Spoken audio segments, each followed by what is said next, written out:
તો વાત કરવામાં આવે આ બધી જે છે ને આ પ્રાકૃતિક ખેતીના બેનર નીચે આ બધું થાય છે, બાકી કાંઈ છે નહીં. ખેડૂત તો કોઈ નથી અત્યારે, પરિસ્થિતિ એટલી હદે ખરાબ છે, હું વર્ણન કરી શકું એમ નથી. આના કરતા છે ને અંગ્રેજો ને બ્રિટિશો ને મોગલોની બધા હારા હતા. આ સરકાર આ સરકારના જ ખેડૂત સંમેલનમાં તમે આવ્યા છો. સરકારના ખેડૂત સંમેલનમાં આવ્યા છે. જે અમે પ્રાકૃતિક ખેતી કરી છે એટલે પ્રાકૃતિક ખેતીના રસ માટે આવ્યા છે. અમે અમારા દેશ બંધુઓને સારું ખવડાવવા આવ્યા છે. આ છે ને મારવા ઉભા થયા આમાં જ આવ્યા છે. આવું બેધારી કામ ન કરાય, બેધારું કામ ન કરાય. ખરેખર સજ્જડ વિરોધ તો હું તો એવું માનું છું. હું ભારતીય જનતા પક્ષમાં માનું છું વિકાસ કર્યો છે, પણ આવો વિકાસ ન હોય. 5 વીઘા ખેતર હોય તો આમાં વાવે તો થતું નથી બાજુમાં કાંઈ. સરકારે શું પગલાં લેવા જોઈએ અને વળતર આપવું પડે સરકારને. પોલીસને લઈ જાય અને બાહુબલીઓની જેવું કામ કરી અને ખેડૂતને જોર જુલમ કરી, અન્યાય કરી, મારીને આવું તેવું કરીને બધું કરે. એને ખરેખર ખેડૂતને નુકસાન છે, કોઈ એને પૂરતા પૈસા નથી આપતા, એટલે એને ખરેખર એ અટકાવવું જોઈએ. કારણ કે એ જમીન રોકે છે, બહુ ઝાઝી જમીન રોકે. નીચે હાલો ને તોય પાવર આવે. પાવર નીચે હાલી ને આપણે તોય પાવર આવે. વીજ થાંભલાની વાસ્તવિકતા એવી છે ને સાહેબ કે ખેડૂતો માટે જુલમ છે, ખેડૂતો માટે અન્યાય છે. એને પૂરતું વળતર આપતા નથી, જંત્રીના મુજબ ભાવ આપી અને એને અન્યાય કરે છે. અને આ જો એ રીતે જોવા જાય ને તો સરકાર આખી છે ને ઉદ્યોગપતિઓની બની ગઈ ગણાય. ગોંડલમાં આજે ભાજપ છે તેમના દ્વારા જે પ્રાકૃતિક ખેતી છે તેમને લઈને ખેડૂત સંમેલન જે છે તે યોજવામાં આવ્યું છે. આપ સીધા જ આ દ્રશ્યો જોઈ રહ્યા છો કે પ્રાકૃતિક ખેતી જે છે તેમની તરફ ખેડૂત કેવી રીતે વળી શકે તેમને લઈને આજે આ કાર્યક્રમની અંદર ખેડૂતો માટે આ સંમેલનનું આયોજન જે છે તે કરવામાં આવ્યું છે. અહીંયા અનેક ખેડૂતો ગોંડલ તેમજ જેતપુર સહિતના જે આજુબાજુના જે ગામો છે ત્યાંથી ખેડૂતો જે છે તે અત્યારે અહીંયા આવ્યા છે. ક્યાંથી આવો છો તમે? શિવરાજગઢથી. શું કહેશો અત્યારે આ પ્રાકૃતિક ખેતીને લઈને આખું સંમેલન છે, કેવી રીતે બનાવે? સારું છે. અત્યારે ખેડૂતોનો એક સળગતો મુદ્દો પણ ચાલે છે, જે વીજ થાંભલાઓને છે, એને કેવી રીતે જુઓ છો? એ થોડોક વિરોધ કર્યો જેવો, એ કર્યા જેવું હે. એમાં સરકારે કંઈ કરવું જોઈએ? હા, એ તો કરવું જ જોઈએ ને. જે આંદોલન ચાલી રહ્યું છે, હા, એ અટકાવવું જોઈએ. અટકાવવું જોઈએ. આંદોલન અટકાવવું જોઈએ. આંદોલન નહીં, ઓલું થાંભલા વીજ પોલ કાકા નાખે છે, એને કઈ રીતે જુઓ છો? એને ખરેખર ખેડૂતને નુકસાન છે, કોઈ એને પૂરતા પૈસા નથી આપતા, એટલે એને ખરેખર એ અટકાવવું જોઈએ. કારણ કે એ જમીન રોકે છે, બહુ ઝાઝી જમીન રોકે. નીચે હાલો ને તોય પાવર આવે. પાવર નીચે હાલી ને આપણે તોય પાવર આવે. અમે ગાડો લઈને જતા, અમારે રામોઈ થાંભલા હતા, એટલે ન્યાકણે નીચે ગાડી લઈને ના લઈને એટલે પાવર સીધો આવે આપણને ટાંઢા નડો એટલે. હા, શોર્ટ સર્કિટ થાય, એટલો પાવર એમાં. એટલો નુકસાન તો જાજુ કરે. નખાવા જોઈએ કે નહીં? ન નખાવા જોઈએ. અડધો કોલો વારમાં એ નુકસાન કરે. એટલામાં 2 થાંભલા આવે એટલે આપણે લગભગ એકાદો વીઘો વયો જાય. એ મોટા થાંભલા હોય, ખેતીને નુકસાન કરે. એમાં એ એરિયામાં કાંઈ સાહેબ હોવાય નહીં. હવે શું થવું જોઈએ આ બાબતે? સરકારશ્રીએ કંઈક નિર્ણય લેવો જોઈએ. હા, હમણાં ટ્રેક્ટર રેલી જે યોજાઈ હતી એમાં પણ લોકો, ખેડૂતો આવ્યા હતા. હા, ઘણા ખેડૂતો આવ્યા હતા. જેના ગામમાંથી આ થાંભલા નીકળે છે, હા, જે ગામમાંથી થાંભલા નીકળે લગભગ એને આંદોલન કર્યું હતું. સરકારશ્રીએ ખાસ તો એના માટે વ્યવસ્થા કરવી જોઈએ.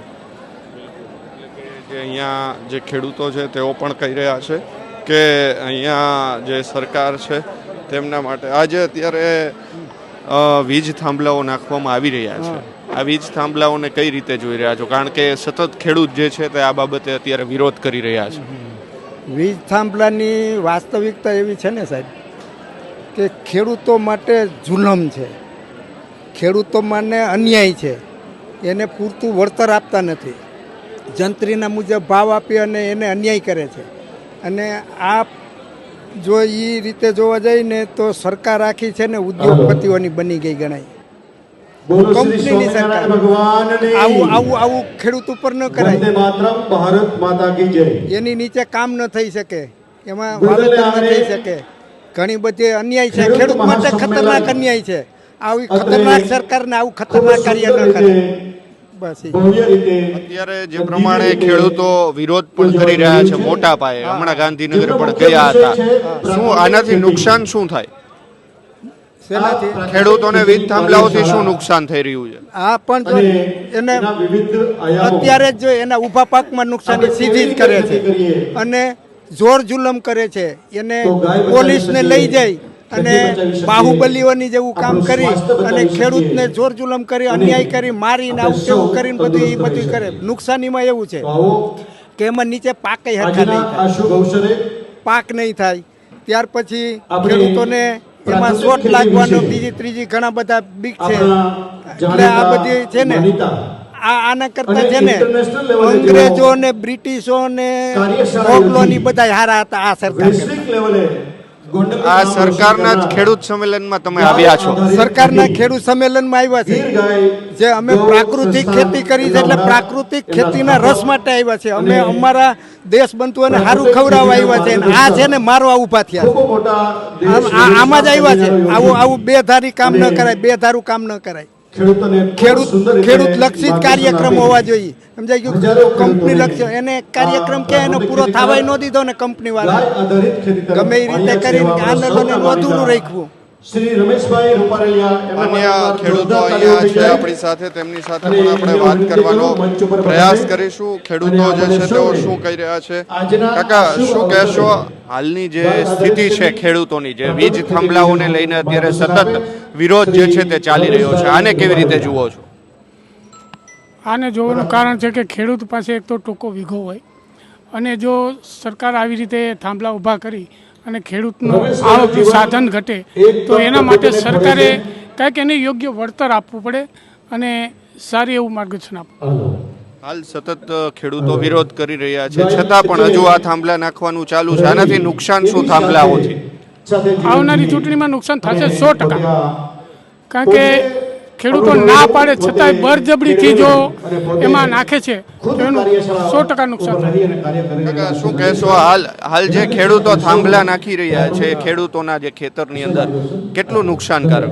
નુકસાન તો થાય છે, વીઘા પ્રમાણે ભાવ પ્રમાણે વળતર આપતા નથી, બરોબર. ખેડૂત નુકસાન પૂરેપૂરું થાય. ખેતીમાં શું અસર પડે? ખેતીમાં અસર તો પાક ઉત્પાદન ઘટે જ નહીં. તો પછી એટલે વીઘા કપાઈ જાય ગયો. પછી વાવેતર ખેડૂત શું કરી? 5 વીઘા ખેતર હોય તો આમાં વાવેતર થતું નથી બાજુમાં કાંઈ. સરકારે શું પગલાં લેવા જોઈએ આમાં? અને વળતર આપવું પડે સરકારને. તમે કાકા શું કહેશો? તમે ખેડૂત છો, ક્યાંથી આવો છો? અમે ગરનાળાથી ગરનાળાથી આવો છો. શું કહેશો અત્યારે જે ખેડૂતો વિરોધ કરે છે થાંભલા મુદ્દે, એ બાબતે તમારું શું માનવું? થાંભલા વિરોધ ખેડૂતનો બરોબર છે, યોગ્ય છે, જરાય ખોટો નથી. કારણ કે સરકાર પૂરી સહાય આપે ને, સમજી લો. એટલે એ તો વીઘો એનો તો ગયો ને, અડધા વીઘામાં જે વીઘામાં પડ્યું એ તો બધું ગયું જ ને એનું. સરકારે સહાય પૂરી આપવી જોઈએ, એનો વિરોધ બરોબર છે. જે ખેડૂત વિરોધ કરે છે બધું સરકારે શું પગલાં લેવા જોઈએ? સરકારે યોગ્ય વળતર આપવું જોઈએ. ખેડૂતનો જે અટલ આંદોલન છે એને સહકાર આપવો જોઈએ થોડો ઘણો. સમજી ગયું? એટલે કે જે અહીંયા ખેડૂતો છે જે અત્યારે સંમેલનની અંદર આવ્યા છે, આમાં જીતુ વાઘાણી કૃષિ મંત્રી છે, જગદીશ વિશ્વકર્મા ભાજપના છે, તેઓ પણ ઉપસ્થિત રહેવાના છે. અને અત્યારે અહીંયા ખેડૂતો છે અન્ય, તેમની સાથે પણ વાત કરવાનો પ્રયાસ કરીશું. કાકા, ક્યાંથી આવો છો? કોટડા સાંગાણી તાલુકાનું સત્તાવર ગામ. કઈ ચેનલ છે આ? અત્યારે જે ખેડૂતો વિરોધ કરી રહ્યા છે, જે થાંભલાઓ નાખવામાં આવી રહ્યા છે, એની વાત કરવામાં એ તો વાત કરવામાં આ બધી જે છે ને આ પ્રાકૃતિક ખેતીના બેનર નીચે આ બધું થાય છે. બાકી કાંઈ છે નહીં. ખેડૂત તો કોઈ નથી. અત્યારે પરિસ્થિતિ એટલી હદે ખરાબ છે, હું વર્ણન કરી શકું એમ નથી. ખેડૂતોની માંગ છે કે યોગ્ય વળતર આપવામાં આવે. વીજ થાંભલાઓથી તેમની ખેતરમાં ખૂબ જ મોટું નુકસાન થઈ રહ્યું છે. માનો છો તમે? હાજી, મારા પોતાને જ આવ્યા છે. હાજી, નુકસાન તો ઘણું થાય ને ખેતીમાં. તમારે ખેતી છે તો ખબર પડે ને તમને કે ખેડૂતની વેદના શું છે, એ ખ્યાલ આવે તો તમને. પાછી બીજા ખેતરમાં આવે છે. ભારત સરકારનું કંઈક એક યોજના છે, એમાં આખું ખેતર ચીરીને આવે. સરકારને શું કહેશો આમાં? સરકારને અત્યારે શું કહું? અત્યારે કોઈ એને આમ કાન પકડેવું કોઈ છે નહીં. ધારાસભ્યોના આ બધા છે વાહ કરવાવાળા. તમે અત્યારે તો આ સરકારનો જ કાર્યક્રમ છે, પણ મારે શું કરવું? મારા એકલાથી શું થાય? હું સરકારનો જ આ કાર્યક્રમ છે ને અત્યારે તો. પણ આ ક્યાં બેનર નીચે છે? ખેડૂતોના પ્રાકૃતિક ખેતી. હા, પણ એ તો બેનર નીચે છે ખાલી, માત્ર બધા ખેડૂતો સમજે છે. મને ભાઈ તમે ઇન્ટરવ્યુ લ્યો, બીજાનો ખ્યાલ આવે. સમજ્યા? એટલે ખેડૂતોની પરિસ્થિતિ બહુ ખરાબ છે. કોઈ પણ કાંઈ ધારાસભ્ય હોય કોઈ કાંઈ બોલતા નથી. ખરેખર સજ્જડ વિરોધ તો હું તો એવું માનું છું. હું ભારતીય જનતા પક્ષમાં માનું છું, વિકાસય કર્યો છે, પણ આવો વિકાસ ન હોય. ખેડૂતોના આવડા પેટ ચીરીને માથે થાંભલા નાખે છે. આ કેટલે છે વાજબી છે? તમારું શું માનવું છે? અમે તો કહીએ જ છીએ. પણ અમે રેડ્યું નથી, શું કરવું? એટલે કે જે અહીંયા ખેડૂતો છે તેઓ પણ કહી રહ્યા છે કે જે કાર્યક્રમો આ પ્રાકૃતિક ખેતીને લઈને થઈ રહ્યા છે, પરંતુ વીજ થાંભલાઓ જે નાખવામાં આવી રહ્યા છે તેમનો તમામ સતત વિરોધ જે છે તે કરી રહ્યા છે. અનેક ખેડૂતો જે છે તે અત્યારે અહીંયા પહોંચ્યા છે.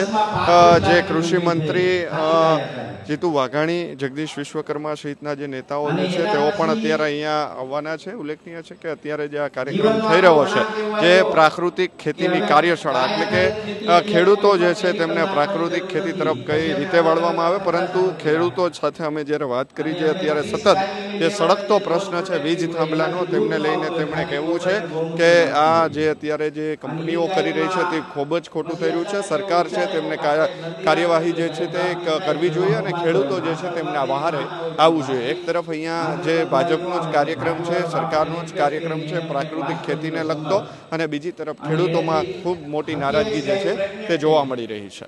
કેમેરા પર્સન કેવિન નિમાવત સાથે સર્વે સ્વરાજ મીડિયા, ગોંડલ.